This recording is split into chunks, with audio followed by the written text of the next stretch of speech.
बृहस्पति, सावधान रहिएगा इस बालक से। इसके छलावे में आए बिना इसे लौटा दीजिएगा।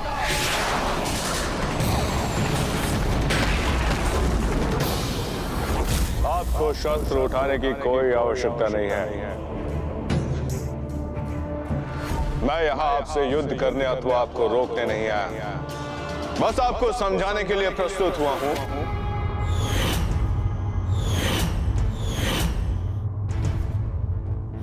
ये कैसा विचित्र अनुभव हुआ मुझे, कैसा दृश्य देखा मैंने, जैसे कि मैं इस बालक के समक्ष शशीय रूप में स्थित हूँ। मैं तुम्हें समझाने आया हूँ कि शनिदेव से बैर भाव।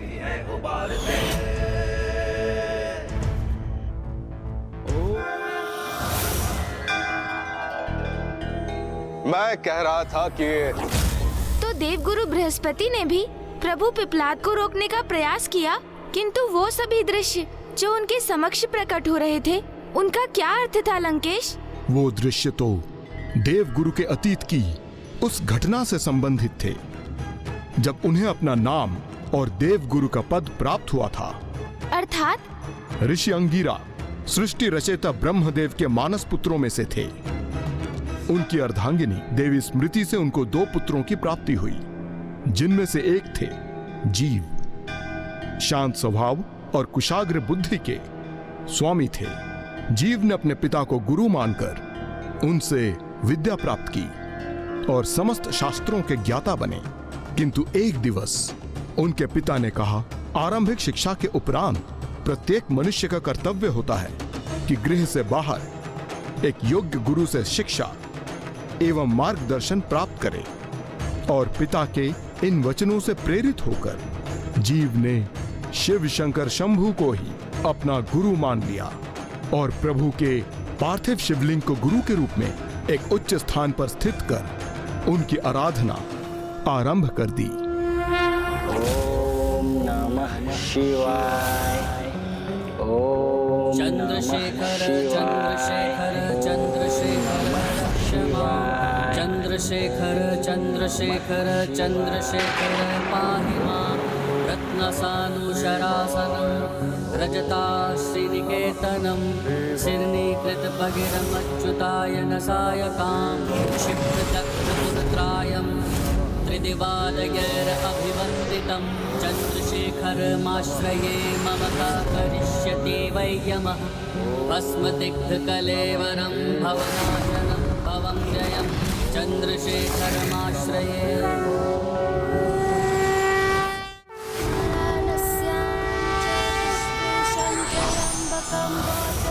तटे वैद्यनाथं चिताभूमौ नागेशं दारुकावने वत्सजीव च रामेशं घुष्मेशं च शिवालये।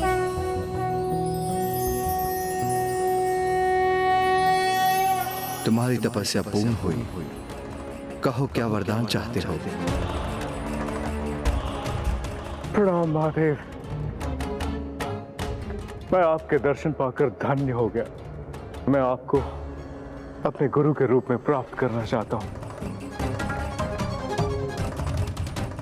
तथास्तु तथास्तु तथास्तु।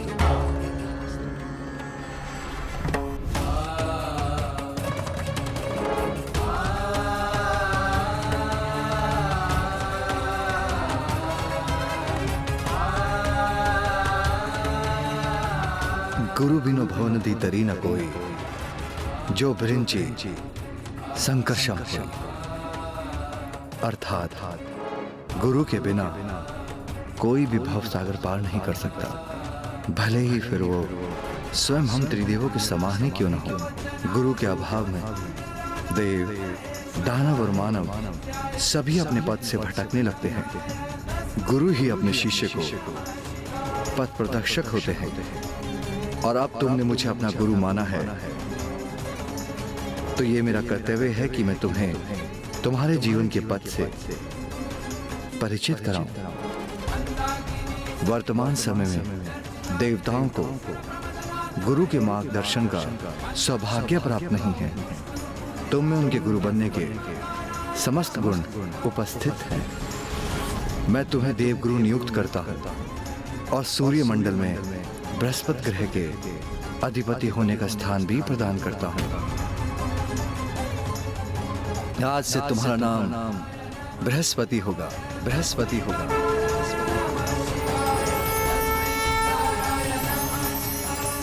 देवगुरु बृहस्पति, आज से आप बुद्धि, दर्शन एवं समस्त धर्म शास्त्रों के स्वामी होंगे और सब जगत के हित हेतु सदैव प्रेरित रहेंगे, सदैव प्रेरित रहेंगे। मैं समझ गया लंकेश कि यही कारण है कि देवगुरु बृहस्पति को प्रभु पिपलाद के रूप में उनके गुरु क्यों दिखाई दे रहे थे।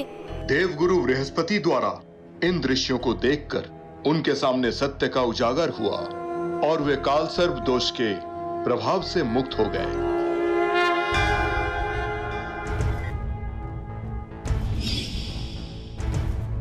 गुरु बिना भवनिधि तरई न कोई, जो बरिंची शंकर सम होई।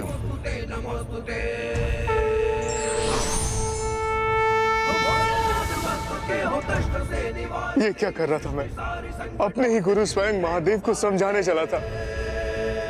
क्षमा कीजिए गुरुवर, आपके इस शिष्य ने आपको पहचानने में बहुत विलंब कर दी।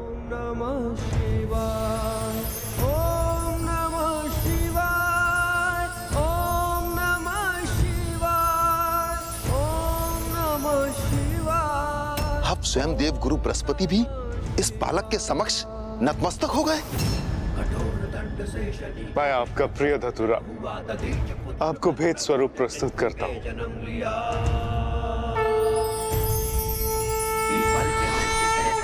आपका पालन हुआ है, रूप पिपलाद का तभी से आपको मिला।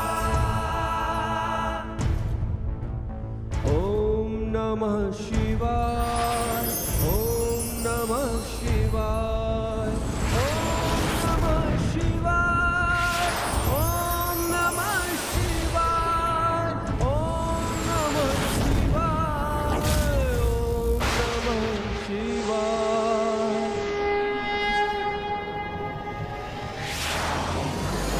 कौन है ये बालक जिसे स्वयं देव गुरु भी समझाकर लौटाने में असफल हो गए?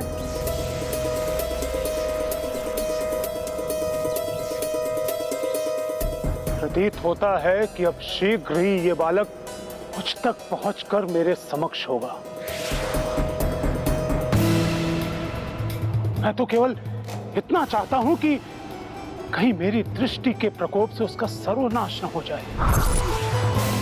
अब मुझे असुर गुरु शुक्राचार्य से ही आस है कि वो अपने आत्मबल की दृढ़ता से इस बालक को रोकने में सफल होंगे।